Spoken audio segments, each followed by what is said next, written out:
జగన్ గారు అదృష్టవంతుడు అని అయితే నేను అంటానండి. ఎందుకంటే మామూలు అదృష్టం కాదు. ఆయన అంత అదృష్టవంతుడు లేడేమో అని కూడా అనొచ్చు. ఎందుకు చెప్తున్నారు ఈ మాట అంటే వైఎస్ఆర్‌సీపీ పార్టీ ఓడిపోయింది. కూటమి ప్రభుత్వం అధికారంలోకి వచ్చింది. అధికారంలోకి వచ్చిన తర్వాత ఏంటి వైఎస్ఆర్‌సీపీ పార్టీకి అసలు కోలుకోలేని దెబ్బంటూ జరిగిందని అంటే గనక ఏదైతే తిరుమల శ్రీవారి లడ్డూ ప్రసాదం కల్తీ జరిగింది అని ఏదైతే ఒక ఒక అపవాదు పడిందో ఆ దెబ్బతోటి మ్యాక్సిమం వైఎస్ఆర్‌సీపీ పార్టీ కోలుకోలేని దెబ్బ తగిలిందని చెప్పాలి. ఎందుకంటే జగన్మోహన్ రెడ్డి గారు అసలు బయట తిరగలేనటువంటి అపవాది ఆయన మీద అయితే కనుక పడ్డాది అని అయితే చెప్పాలి. మనం మామూలు కాదు, ఎవరో నోరు తెరిచి మాట్లాడలేనటువంటి ఆ క్లిష్టతరమైన సమస్య అది. మన మామూలు కదిక అసలు కోలుకోలేము. అలాంటి దెబ్బ పడింది తిరుమల ఏదైతే లడ్డూ ప్రసాదం ఉందో కల్తీ నెయ్యి లేదా నెయ్యి ఇది పంది కొవ్వు అని లేదా చేప కొవ్వు అని ఇలా యానిమల్ ఫ్యాట్ ఏదైతే కలిసిందని అన్నారో అసలు మన మామూలు కాదు. అసలు ఏం చెప్పాలో అర్థం కాని పరిస్థితిలో లాక్ చేశారు వైఎస్ఆర్‌సీపీ పార్టీని అని అంటున్నారు. నిజంగా అంటే జగన్మోహన్ రెడ్డి గారిని తొక్కేశారా అని అన్న ప్రతిసారి కూడాను రివర్స్ స్వింగ్లో మనం బాల్ కాదు, గోడకేసి బాల్ కొడితే ఎంత ఫాస్ట్గా వెనక్కి రివర్స్ వస్తుందో అంతే ఫాస్ట్గా వస్తున్నాడని చెప్తారు జగన్మోహన్ రెడ్డి గారు. అందుకే నేను అన్న ఫస్ట్ ఒక మాట, జగన్ గారు అదృష్టవంతుడేమో. అదృష్టం అంటే మామూలుగా అలయేలా కాదు. ఎందుకంటే జగన్ గారు కూడా ఆయన నమ్మే దేవుళ్ళు ఎవరైతే ఉన్నారో తిరుమల శ్రీవారు కావచ్చు, లేదా క్రైస్తవులు కొలిచే యేసుప్రభు కావచ్చు, లేదా ముస్లింలు ఆరాధించే అల్లా కావచ్చు, ఎప్పుడూ జగన్కి తోడుగా ఉన్నారేమో. అందుకే ఎలాంటి అపవాదు వేసినా సరే వైఎస్ఆర్‌సీపీ పార్టీ అయిపోయిందిరా అని అనుకున్న ప్రతిసారి కూడా ఏంటి మరలా మంచో జరుగుతుంది. నేను ఏం చెప్తానంటే కనుక ఏదైతే అసలు ఎవరు ఊహించలేని అంటే కొన్ని కోట్ల మంది హిందువుల మనోభావాలు, మనం ఆ విషయం కాదు, కొన్ని కోట్ల మంది హిందువుల మనోభావాలు ఏంటి దాని మీద దెబ్బతీసే పరిస్థితి. ఏంటి వ్యక్తిత్వ హననం కన్నా భయంకరమైంది అనమాట. ఏం చెప్పాలి ఏం మాట్లాడాలి అర్థం కాని పరిస్థితి. కాబట్టి ఏంటంటే కనుక ఒక సాక్షాత్తు అధికారంలోకి వచ్చిన తర్వాత ఒక ముఖ్యమంత్రి గారే ఏమని చెప్పారు, ఏముంది ఇంకా దాంట్లో యానిమల్ ఫ్యాట్ కలిసింది, జంతువుల కొవ్వు కలిసింది, మొత్తం అపవిత్రం అయిపోయింది, తిరుమల మొత్తం అపవిత్రం అయిపోయింది. ఇంకా పవన్ కళ్యాణ్ గారు అయితే మన స్టెప్ ముందుకేసి ఇంకా ఈ లడ్డుల్ని మనకే అపవిత్రం అయిపోయింది, మహాపాపం జరిగిపోయింది, జరిగిపోయిన ఈ పాపంలో నుంచి మనం కొంచెం మళ్ళీ అయోధ్యకి 1,00,000 లడ్డూలు పంపించడం వల్ల అర్థమైందా, మళ్ళీ అక్కడ కూడా వాళ్ళు కూడా నాశనం అయిపోయిందని మ్యాక్సిమం తెలుగోడు అని ప్రపంచంలో ఎక్కడున్నాడో వాళ్ళందరూ మనోభావాలు దెబ్బతీసేలా ఆ ప్రచారం అయితే జరిగింది.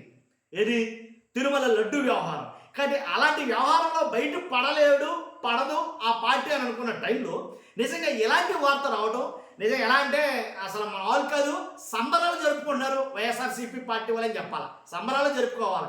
ఎందుకంటే ఆ ఎవరైతే జగన్మోహన్ రెడ్డి గారిని ఆ దేవుళ్ళని ఇష్ట దేవుళ్ళు ఎవరైతే ఉన్నారో ఎవరైనా సరే కాబట్టి ఆయన్ని బయట పడేసారేమని చెప్పాలి. అందుకే నేను ఫస్ట్ చెప్పాను ఒక మాట ఏంటంటే జగన్మోహన్ రెడ్డి గారు అదృష్టవంతుడు. సింగిల్ లైన్ కొటేషన్కి తిరిగేలేదు. ఎందుకని చెప్తానంటే కనుక కోట్ల మంది శ్రీవారి భక్తుల మనోభావాలు దెబ్బతిన్నాయి. అసలు హిందూ అనేవాడు ప్రతి వాడు కూడా అసహించుకునే పరిస్థితి. హిందూ అనే ప్రతి వాడు కూడా ఏమంటే ఎంత దారుణంగా పరిగెట్టారంటారా డబ్బు కోసం ఇంత దారుణంగా పరిగెడతారా అంటే ఒక తిరుమల లడ్డు ప్రసాదం చేత్తో పట్టుకుంటే తినాలో వద్దో లేదో ఆలోచించుకోవాల్సిన పరిస్థితి ఏర్పడిందంటే అది పలానా వాళ్ళ అని అనుకున్నారు. నిజం నిలకడగా అయినా సరే నిజం తెలిసింది వాళ్ళ సిబిఐ దర్యాప్తు సంస్థ.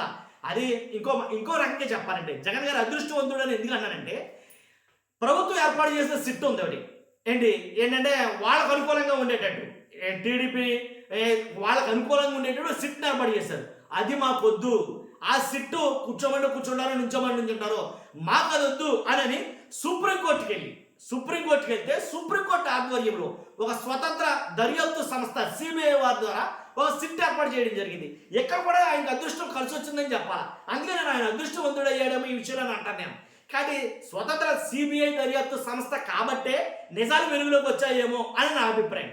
ఎందుకంటే మన ఆధీనంలో ఉండేది, మన చెప్పు చేతల్లో ఉండే సిట్టు అలాంటివి అయితే కనుక ఎలాగైనా రావచ్చు నివేదికలు, మనం చెప్పలేం కదా. కాకపోతే ఇక్కడ సుప్రీంకోర్టు వారు కలగజేసుకుని ఒక స్వతంత్ర దర్యాప్తు సంస్థను దాని ద్వారా ఒక బృందాన్ని ఏర్పాటు చేసి సిట్ని ఏర్పాటు చేసి దీని మీద దర్యాప్తు చేయడం వల్ల వాస్తవాలు ఏంటో ప్రజలకు తెలిసాయి. కొన్ని కోట్ల మంది అమ్మయ్య అని అనుకునేటట్టు ఒక ఊరట కలిగే అంశంగా ఇది జరిగిందని చెప్పాలి. ఎందుకంటే దాంట్లో అసలు ఎలాంటి ఫ్యాక్టు లేదు. ట్రైగ్లిజరైడ్ అని అంటారు కదా, ఆ పదం గుర్తుందా మీకు? ట్రైగ్లిజరైడ్ అనే ప్రొఫైల్ ఆ టైం గ్లేజరైడ్ ప్రొఫైల్ అనేది లేదు, దాంట్లో ఎలాంటి లేదు.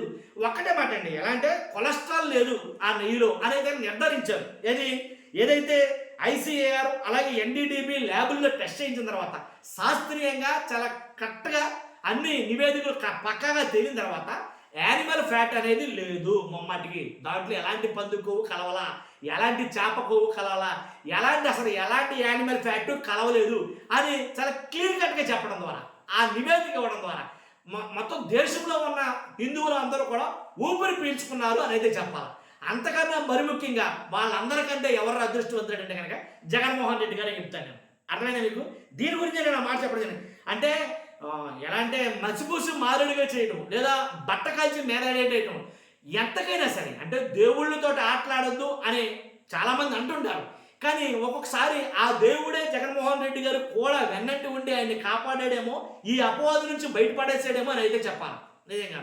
లేదంటే కనుక అది తీరని మాయను మచ్చని అలా ఉండిపోయింది. కూటమి అధికారంలోకి వచ్చిన తర్వాత అత్యంత పెద్దదైనటువంటి ఇష్యూ ఇది. అలాంటి ఇష్యూ భరించడమే ఒక ఎత్తు నిజంగా. అంటే అలాంటి వాడు అసలు తిరుమలలో కాలు పెట్టకూడదు అసలు, లేకపోతే అలాగని ఎక్కడి నుంచో భజనలు చేసుకుంటూ వచ్చేసారు ఇంకా కొంతమంది అయితే కనుక. జగన్మోహన్ రెడ్డిని అలా చేయాలి, ఇలా చేయాలి, అది చేయాలి, ఇది చేయాలి, మా చేత పంది మాసం తినిపించారు రా బాబు మీరు, మా చేత పందుకో తినిపించారు రా బాబు మీరు అని ఇలా మాట్లాడటం, ఎవరికి నచ్చినట్టుగా వాళ్ళు మాట్లాడటం, రాజకీయం పులిమేశారు నిజంగా.